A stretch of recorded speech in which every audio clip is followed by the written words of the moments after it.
Hello students, हम कर रहे हैं क्लास 8 का PT1 मैथमेटिक्स सब्जेक्ट है। आपने क्वेश्चन देखिए क्या इनके आंसर्स रहेंगे, डिटेल में वीडियो भी रहेगी। तो फर्स्ट क्वेश्चन है, octagon made up of number of sides तो 8 है। नंबर ऑफ साइड कितनी होती है ऑक्टागन की? 8 होती है। नेक्स्ट है एडिटिव आइडेंटिटी ऑफ 9। 9 की एडिटिव आइडेंटिटी क्या होगी? तो 9 की एडिटिव आइडेंटिटी 0 होगी। नेक्स्ट है आपसे पूछा है rational number which is smaller than 1। तो ये सारे नंबर 1 से छोटे हैं क्योंकि 1 एक पॉजिटिव नंबर है और ये है नेगेटिव के नंबर। तो यहाँ पे आंसर होगा ऑल ऑफ दिस। नेक्स्ट है what should be added to -7/3 to get 3/7। तो आंसर है 58/7। ये सारे हमने प्रीवियस वीडियो में सॉल्व करे हुए हैं। उसके बाद क्वेश्चन में पूछा है 3 क्या है? तो 3 एक कांस्टेंट नंबर है। नेक्स्ट बोला है सॉल्यूशन निकालना है, तो आप वैल्यू को ट्रांसपोर्ट करेंगे, प्लस का 3 ट्रांसपोर्ट हो जाएगा तो 10 में से 3 जाएगा तो 7 आ जाएगा। नेक्स्ट बोला है which one of the following is not a parallelogram. तो पैरेललोग्राम कौन सा नहीं होता? तो ट्रेपेजियम पैरेललोग्राम नहीं होता है। नेक्स्ट बोला है कॉन्वेक्स क्वाड्रिलेटर में कितने डायगोनल होते हैं? तो कॉन्वेक्स क्वाड्रिलेटर में 2 डायगोनल होते हैं, यानी क्वाड्रिलेटर में 2 ही डायगोनल होते हैं। जो भी 4 साइडेड फिगर होगी उसमें 2 ही डायगोनल होंगे। नेक्स्ट बोला हुआ है आपसे आउटकम, तो इसका आंसर 12 आएगा। Probability of prime number when dice is throne. तो डाइस में प्राइम नंबर क्या होंगे? टोटल नंबर डाइस में 6 होते हैं, 1 2 3 4 5 6। तो टोटल आउटकम तो बेटा 6 होगा। पर जब प्राइम नंबर की प्रोबेबिलिटी पूछेंगे तो प्राइम नंबर क्या होंगे? 2 3 5। तो 3/6, तो आंसर आ जाएगा 1/2। सेक्शन बी हमने करा दिया है। अब सेक्शन सी के क्वेश्चन करेंगे डिटेल में। आप देखिए कैसे सॉल्व होंगे क्वेश्चन सेक्शन सी के। यूज करनी है अप्रोप्रिएट प्रॉपर्टी और क्वेश्चन को सॉल्व करना है। क्वेश्चन है -2/3 इंटू 3/5 प्लस 5/2 -3/5 इंटू 1/6। देखो बेटा क्वेश्चन किस तरीके से हम सॉल्व करेंगे। तो क्वेश्चन हमारे को ऐसे दे रखा है, ये नंबर नेगेटिव का है, तो हम क्या करेंगे, इसका माइनस इस पे ट्रांसफर कर देंगे, क्योंकि इस पूरे क्वेश्चन में 3/5 दोनों जगह पे कॉमन है, यहाँ भी कॉमन है यहाँ भी कॉमन है। तो माइनस का 3/5 यहाँ हम बाहर कॉमन कर देंगे, तो अंदर ब्रैकेट में क्या बचेगा? प्लस का 2/3 और प्लस का 1/6, और 5/2 किसी के साथ रिलेट नहीं करता, उसे अलग कर देंगे। क्लियर है? माइनस का 3/5 यहाँ आ जाएगा। 2/3 और 1/6 का एलसीएम लेंगे तो एलसीएम आएगा 6। 3 और 6 का एलसीएम 6 होता है। 3 की टेबल में 6 कितने टाइम पे आता है? 2 टाइम पे। तो 3 2 6, तो यानी 2 हो गया 2 इंटू 2। 6 की टेबल में 6 1 टाइम पे आता है, यानी 1 इंटू 1। क्लियर हो गया? तो हो गया 2 2 4, 1 इंटू 1 1। तो यहाँ पे -3/5, 4 + 1 क्या आएगा? 5/6। सॉल्व कर देंगे ब्रैकेट से निकाल के, माइनस का 3/5 इंटू 5/6 सॉल्व करेंगे तो आएगा माइनस का 1/2, और इधर क्या बचा हुआ है? प्लस का 5.3। तो दोनों में डिनोमिनेटर क्या है? 2 है, तो 2 कॉमन है, तो 2 को यहाँ ले लेंगे। माइनस का 1 और प्लस का 5, बड़ा नंबर प्लस का है, तो 5 में से 4 को माइनस करेंगे, 5 में से 1 को माइनस करेंगे तो 4 आ जाएगा। तो 4/2, 2 से 4 को डिवाइड करेंगे तो आंसर क्या आएगा? 2 आएगा। नेक्स्ट क्वेश्चन देखेंगे। नेक्स्ट क्वेश्चन क्या है? नेक्स्ट क्वेश्चन है the following data represent the different number of animal in a zoo, prepare a pie chart. 3 marks का क्वेश्चन है। दिया हुआ है इसमें आपको एनिमल्स हैं deer, elephant, giraffe, reptile, tiger, और इनका टोटल नंबर है। तो जो एनिमल डियर है 42, एलिफेंट है 15, जिराफ है 26, रेप्टाइल है 24, टाइगर है 13, और टोटल जो नंबर है वह है 120। और इससे आपको क्या बनाना है? पाई चार्ट बनाना है। तो देखो बेटा पाई चार्ट कैसे बनेगा। फर्स्ट ऑफ ऑल तो हम सेंटर एंगल निकालेंगे और फिर पाई चार्ट बना देंगे। जल्दी से देखिए कैसे होगा। तो ये है हमारे पास एनिमल। डियर कितने हैं? 42, एलिफेंट है 15, जिराफ है 26, रेप्टाइल है 24, और टाइगर है 13। टोटल कितने हैं? 120। तो सेंटर एंगल निकालने का फॉर्मूला होता है number of animal divide by total number of animal. तो यहाँ पर डियर कितने हैं? 42। तो 42 को 120 से डिवाइड करेंगे और सेंटर एंगल निकालने के लिए से हमेशा 360 से मल्टीप्लाई करेंगे। सब में सेम काम करेंगे। तो जैसे डियर दिए हैं तो डियर की value upon total number into 360। Elephant दिए हैं तो एलिफेंट की वैल्यू अपॉन 120। 120 कहाँ से आ रहा है? टोटल नंबर से, इंटू 360। जिराफ दिए हैं तो जिराफ यानी 26 और टोटल वैल्यू इंटू 360। रेप्टाइल दिए हैं तो 24 रेप्टाइल अपॉन 120 इंटू 360। टाइगर दिए हैं तो 13 टाइगर अपॉन 120 इंटू 360। तो जब हम सॉल्व करेंगे 42 इंटू अपॉन 120 इंटू 360, तो हमारा जो डियर है वो 126 डिग्री आ जाएंगे। जब हम एलिफेंट की करेंगे 15 अपॉन 120 इंटू 360, तो हमारे एलिफेंट 45 डिग्री आ जाएंगे। उसके बाद जब हम एलिफेंट का जिराफ करेंगे 26 अपॉन 120 इंटू 360, तो हमारे जिराफ 78 डिग्री आ जाएंगे। जब रेप्टाइल करेंगे तो रेप्टाइल क्या होगा? 24 अपॉन 120 इंटू 360, तो ये हमारे कितना आ जाएंगे 72। जब हम टाइगर करेंगे तो 13 अपॉन 120 इंटू 360 तो आ जाएंगे 39। क्लियर है इतनी बात। अगर हम इन सारों को जोड़ेंगे ना तो टोटल हमारा क्या आ रहा होगा, तो टोटल हमारा 360 आ रहा होगा, ये भी ध्यान रखना। अगर हम इन सारों को जोड़ दें 126, 45, 78 और क्या 39, तो हमारा इसका टोटल भी क्या आएगा 360। इससे पता लग जाएगा हम क्वेश्चन क्या कर रहे हैं, सही कर रहे हैं नहीं कर रहे हैं। ये देखो हमने सिर्फ सारे नंबर जोड़े, 126 के साथ 45 को जोड़ा, 40 के साथ 78 को जोड़ा और 78 के साथ 72 को जोड़ा और फिर 39, तो टोटल क्या आया 360 आया नहीं आया, टोटल क्या आया हमारे पास 360 आया। तो इससे ये पता लगा कि हमारे जो एंगल है सेंटर एंगल बिल्कुल ठीक निकले। फिर हम क्या बनाएंगे, एक सर्कल बनाएंगे और डी की हेल्प से क्या करेंगे, एक स्ट्रेट लाइन खींचेंगे और फिर पहला एंगल बना देंगे 126 डी की हेल्प से। बार बार फिर क्या करेंगे, डी की हेल्प से दूसरा 45 बना देंगे, 78, 72 और 39। तो एक सर्कल पे आपको ये सारे एंगल क्या करने हैं, बनाने हैं और आपका ये क्या होगा, एक पाई चार्ट कंप्लीट हो जाएगा। पर पाई चार्ट बनाने के लिए आपको सेंटर एंगल निकालने आने चाहिए। सेंटर एंगल निकालने का तरीका क्या है, नंबर ऑफ एनिमल या जो भी दिया है, number of boys girls student class 7th 8th, पहले वो number divide by total number into 360 करेंगे तो आपका क्या है सेंटर एंगल निकल जाएंगे और फिर सेंटर एंगल की हेल्प से आप क्या करेंगे, पाई चार्ट को बना देंगे। क्लियर है। पाई चार्ट किसी और तरीके से भी आ सकता है। नेक्स्ट क्वेश्चन देखेंगे। क्वेश्चन है find the measure of each exterior angle of the regular polygon. ठीक है, तो बोला है रेगुलर पॉलीगन कि आपको एक्सटीरियर एंगल निकालने हैं जिसकी साइडें क्या दे रखी है, 9 दे रखी है और 15 दे रखी है। तो हम जब भी क्या निकालते हैं, एक्सटीरियर एंगल निकालते हैं, तो हमारा जो फॉर्मूला होता है एक्सटीरियर एंगल निकालने के लिए फॉर्मूला लगाते हैं वो ये लगाते हैं, एक्सटीरियर एंगल के लिए फॉर्मूला होता है 360 divide by number of sides, 360 divide by number of side. ठीक है, ये फॉर्मूला होता है। क्लियर हो गया। तो यहाँ पे देखो, यहाँ पे क्वेश्चन में कितनी साइड दी है, 9 साइड दी है। तो हम जब एक्सटीरियर एंगल निकालेंगे तो कैसे लिखेंगे, हम एक्सटीरियर एंगल को लिख दिया मैंने ई ए, ये मेरी शॉर्ट में फॉर्म में लिखा है, ये का मतलब एक्सटीरियर एंगल 360 और डिवाइड नंबर ऑफ साइड कितनी दे रखी है ए वाले क्वेश्चन में, नंबर ऑफ साइड देखो 9 दे रखी है, तो 9 से क्या करा 360 को डिवाइड कर दिया, 9 1 जा 9, 9 4 जा 36, तो एक्सटीरियर एंगल क्या आ जाएगा 40 डिग्री आ जाएगा। तो एक्सटीरियर एंगल जब भी निकालना हो तो क्या करेंगे 360 divide by number of side करेंगे, आपका एक्सटीरियर एंगल निकल जाएगा। इसका दूसरा पार्ट देखो, दूसरे पार्ट में भी एक्सटीरियर एंगल ऐसे निकल जाएगा 360 और नंबर ऑफ साइड कितनी दे रखी है क्वेश्चन में, देखो नंबर ऑफ साइड क्वेश्चन में दे रखी है आपकी बार 15, तो यहाँ पे डिवाइड बाई 15, 15 की टेबल पढ़ लो, 15 2 जा 30, 15 4 जा 60, तो 24 डिग्री। तो आपका पहला एक्सटीरियर एंगल 40 डिग्री निकलेगा, दूसरा 24 डिग्री। निकालने का तरीका क्या होता है, एक्सटीरियर एंगल 360, हमेशा 360 लेते हैं, याद रखना, चाहे रेगुलर पॉलीगन कितनी भी डिग्री हो उसका हो, तो 360 divide by number of side equal to. और अगर बोला जाता है सम ऑफ इंटीरियर एंगल निकालो, कभी क्वेश्चन में बोला जाता है सम ऑफ इंटीरियर एंगल, क्या निकालने को बोला जाता है भाई, इंटीरियर एंगल निकालो, कई बार क्वेश्चन में ये बोल देते हैं। तो आपको एन दे रखा होगा वहां पे, जैसे नंबर ऑफ साइड दे रखा होगा, नंबर ऑफ साइड 5 है या नंबर ऑफ साइड 6 है या नंबर ऑफ साइड 9 है। तो जब भी हमसे इंटीरियर एंगल का सम निकलवाते हैं तो फॉर्मूला लगता है एन, क्या फॉर्मूला क्या लगता है, याद रखना, जो फॉर्मूला इसमें लगेगा वो लगेगा आप, तो जब भी आपसे इंटीरियर के लिए बोलते हैं तो फॉर्मूला लगता है n-2 इंटू 180। तो इससे क्या निकलता है, सम ऑफ इंटीरियर एंगल निकलता है। क्या निकलता है, सम ऑफ इंटीरियर एंगल। देखो मैं एग्जांपल भी देता हूँ, जैसे आपको पता है कि क्वाड्रिलेटर क्या होता है, 4 साइडेड होता है, उसकी एन कितनी होगी 4 होगी, और क्वाड्रिलेटर का सम तो हमें पता है ना 360 होता है।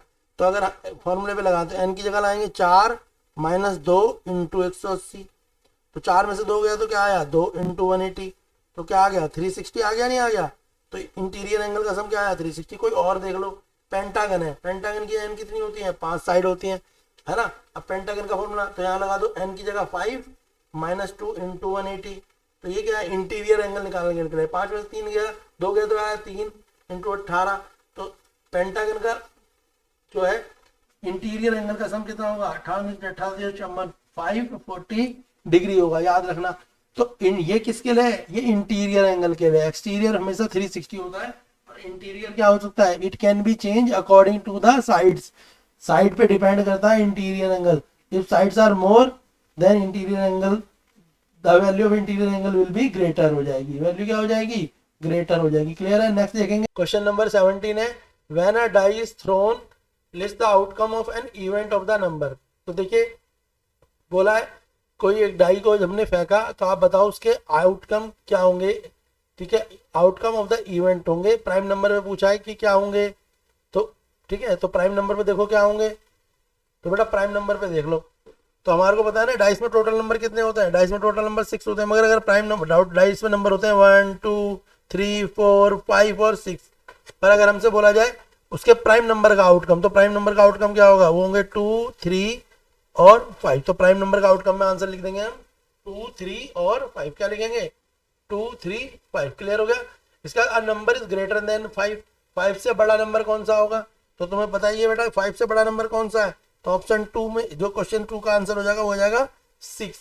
फिर क्वेश्चन में पूछा है, क्या पूछा है आपसे क्वेश्चन में, नेक्स्ट में पूछा है इवन नंबर। तो इवन नंबर कौन कौन से हैं इस डाइस में, आपको दिखाई दे रहे हैं इवन नंबर कौन से हैं, तो इवन नंबर हमें दिखाई दे रहे हैं ना बेटा, 2 इवन नंबर है, 4 इवन नंबर है और क्या है 6 इवन नंबर है। तो जो तीसरे वाले का आंसर क्या हो जाएगा 2 4 और 6। पहले वाले के प्राइम नंबर 2 5 3, प्राइम नंबर क्या होता है जो अपनी टेबल पे आते हैं और 1 की टेबल पे आते हैं वो सब प्राइम नंबर। दूसरा 5 से ग्रेटर कौन सा है 6। अगर बोला जाता 4 से ग्रेटर तो हम बोलते हैं 5 6, अगर बोला जाता 3 से ग्रेटर तो हम बोलते थे 4 5 6, और बोला जाता 5 से लीस्ट तो बोलते थे हम 4 3 2 1। ग्रेटर भी पूछ सकता है, लीस्ट भी पूछ सकता है। क्लियर है। इवन नंबर पूछ रहा तो हमने बोल दिया 2 4 6। क्लियर है। नेक्स्ट क्वेश्चन देखेंगे। नेक्स्ट क्वेश्चन क्या है, नेक्स्ट क्वेश्चन है आपका सेक्शन डी में। अच्छा नेक्स्ट क्वेश्चन है क्वेश्चन नंबर 18, बोला हुआ है find the number of the side of the regular polygon if each exterior angle has measure 45 degree. देखो क्वेश्चन कैसे होगा बेटा क्वेश्चन, तो क्वेश्चन नंबर 18 में आपको क्या निकालनी है, नंबर ऑफ साइड निकालनी है। देखिए क्वेश्चन कैसे होगा, क्वेश्चन इसमें क्या दे रखा है आपको, एक्सटीरियर एंगल दे रखा है। एक्सटीरियर एंगल कितना दे रखा है बेटा, एक्सटीरियर एंगल आपको 45 दे रखा है, 45 डिग्री, और आपको बोला नंबर ऑफ साइड निकालनी है। तो मैंने आपको बताया था एक्सटीरियर एंगल क्या है 45 डिग्री है। तो नंबर ऑफ साइड निकालने का तरीका क्या है, जब भी नंबर ऑफ साइड निकालनी हो और एक्सटीरियर एंगल दे रखा तो बड़ा आसान होता है। नंबर ऑफ साइड कैसे होता है 360 डिवाइड बाई एक्सटीरियर एंगल, ये रूल है। तो 360 ऊपर लिखो, एक्सटीरियर एंगल कितना दिया है 45 डिग्री दिया है, बस अब इससे इसको क्या कर दो डिवाइड कर दो। 5 की टेबल पढ़ो, 5 9 जा 45, 5 7 जा 30, 5 2 जा 10। अब 9 की टेबल पढ़ो, 9 1 जा 9 और 9 8 जा 72। तो नंबर ऑफ साइड कितनी आ जाएंगी 8 आ जाएंगी। क्लियर हो गया। बड़ा इजी क्वेश्चन था, बस आपको ध्यान देना है। जैसे कोई और सपोज एक्सटीरियर एंगल, किसी क्वेश्चन में एक्सटीरियर एंगल कितना दे दें 18 डिग्री दे दें, तो आप क्या करोगे, बोले नंबर ऑफ साइड निकालोगे, भाई लिखो नंबर ऑफ साइड और एक्सटीरियर एंगल 360 और क्वेश्चन में आपको दिया कितना था 18, इससे से डिवाइड कर दो तो नंबर ऑफ साइड कितनी आ जाएंगी 20 साइड आ जाएंगी।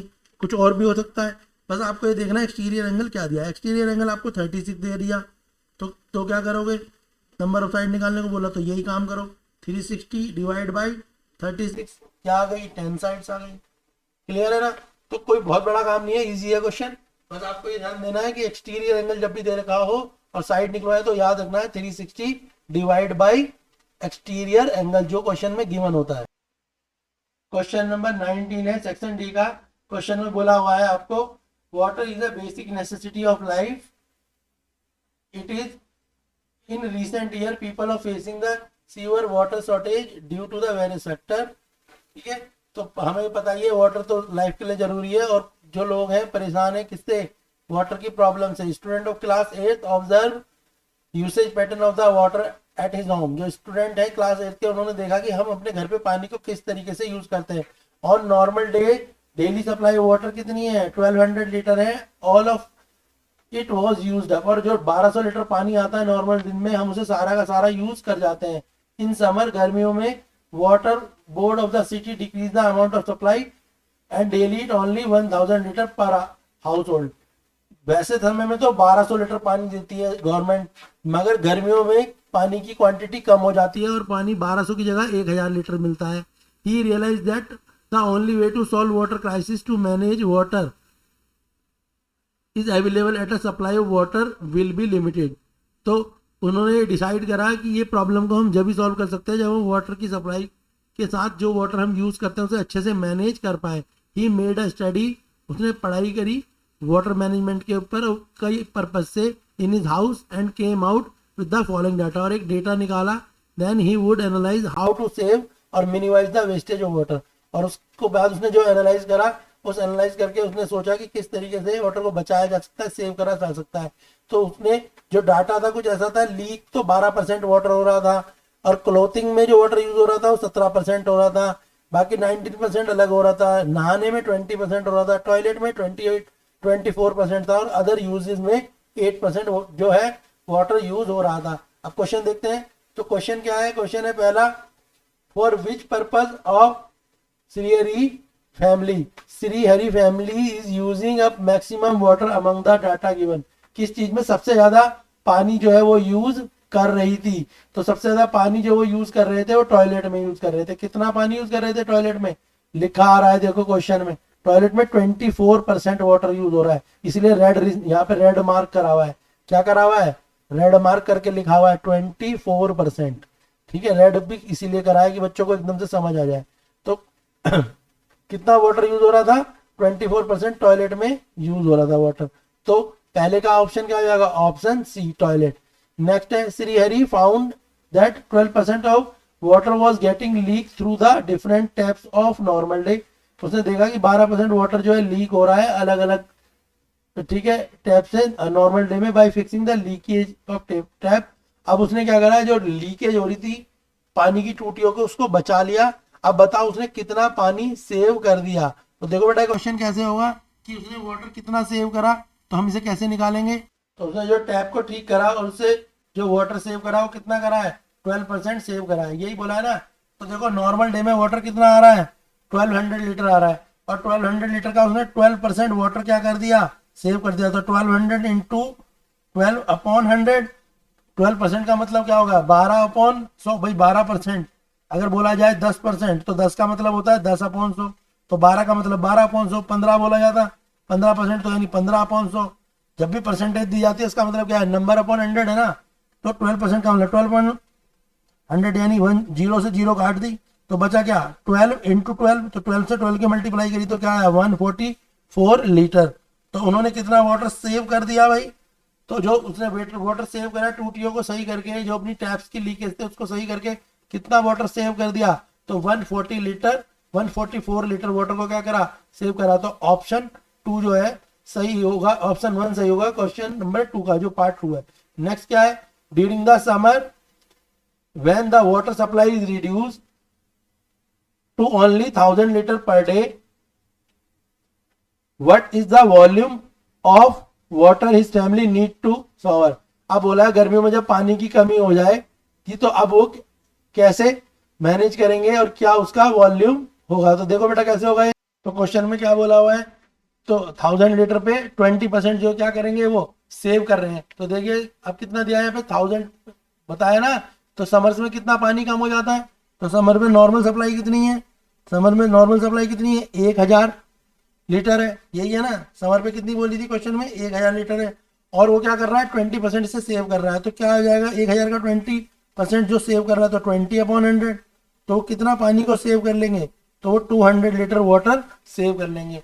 तो ऑप्शन सी जो है वो आपका क्या होगा? देखो क्वेश्चन में, क्वेश्चन नंबर 3 का जो ऑप्शन सी है वो कितना आ जाएगा? आ जाएगा आपका 200। आंसर क्या आ जाएगा ऑप्शन सी का? B part, 200 litre. नेक्स्ट देखेंगे क्वेश्चन 4। जो क्वेश्चन 4 है वो देखो, जिसका पार्ट क्वेश्चन जो तो शॉवर में था वो 20% था, हमें पता था। अब क्वेश्चन में बोला है 4th में, water management involve recycling of water which can be use for other purpose like gardening, cleaning floor और outdoor. A water is used washing cloth and detergent were recycle.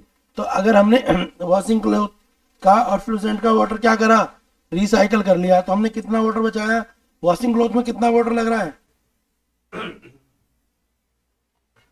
Washing cloth में हमारा कितना water लग रहा है और fluorescent cloth में कितना लग रहा है? देखो भाई वॉशिंग क्लोथ में 17% है और फ्लूसेंट में कितना लग रहा है? 19%।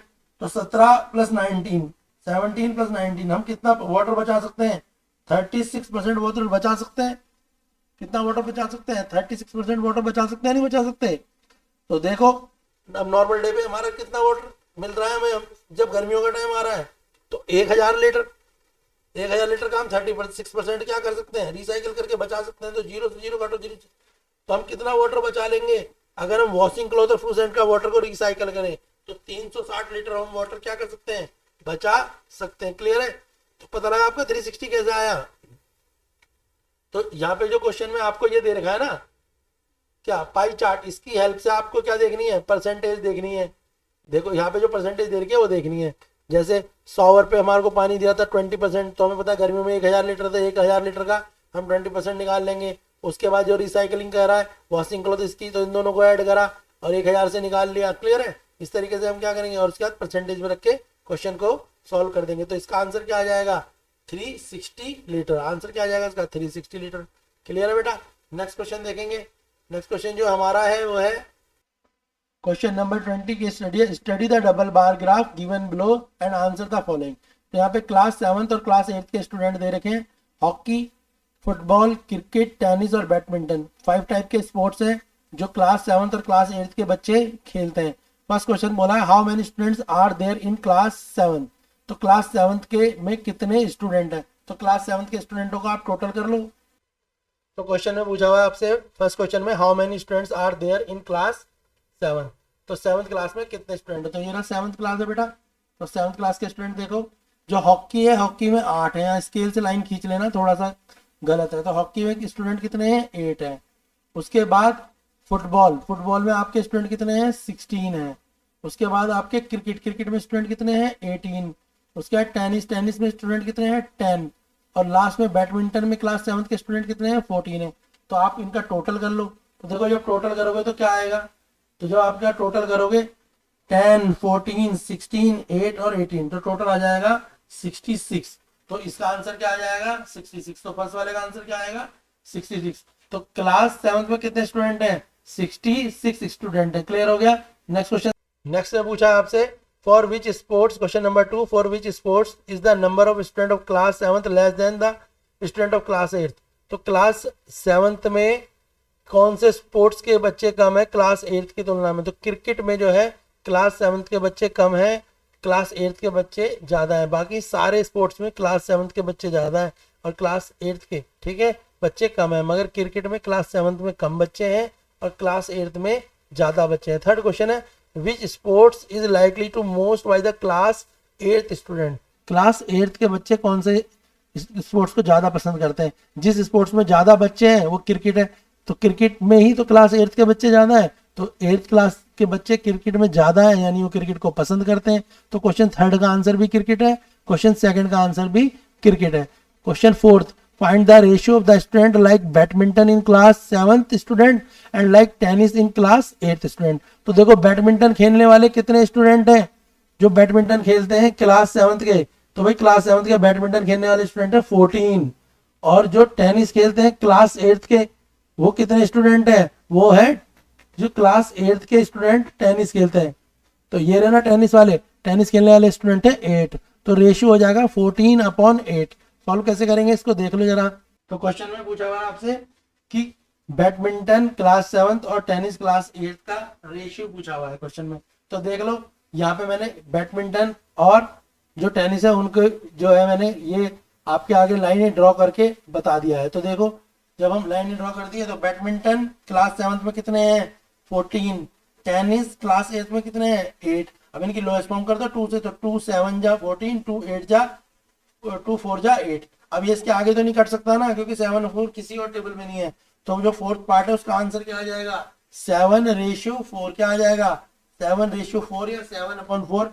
आप कुछ भी लिख सकते हैं, क्या लिख सकते हैं 7/4 या 7/4। तो 4th वाले का पार्ट समझ आ गया, क्या आ जाएगा 7/4, यानी इस वाले का लास्ट वाले का इसका क्या आएगा, इसका आ जाएगा आपका 7/, और क्या आएगा बेटा 7/4। क्लियर है, 7/4 आ जाएगा। इन दोनों का मैंने बता दिया था, इसका भी क्रिकेट आ जाएगा, इसका भी क्रिकेट आ जाएगा। और जो फर्स्ट वाला क्वेश्चन था इसका मैंने आपको आंसर बता दिया था, इसका आंसर क्या आ रहा है 66 आ रहा है क्वेश्चन, ठीक है ना। हमने सारे नंबरों को जोड़ा और 66 आ गया। क्लियर है यहाँ तक के क्वेश्चन, ठीक है।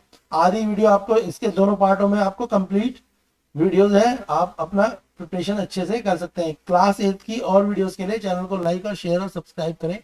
क्लास 7 टू क्लास 12 तक आपको सारी वीडियोस चैनल पे मिलेंगी। चैनल को सपोर्ट करें, लाइक करें, शेयर करें।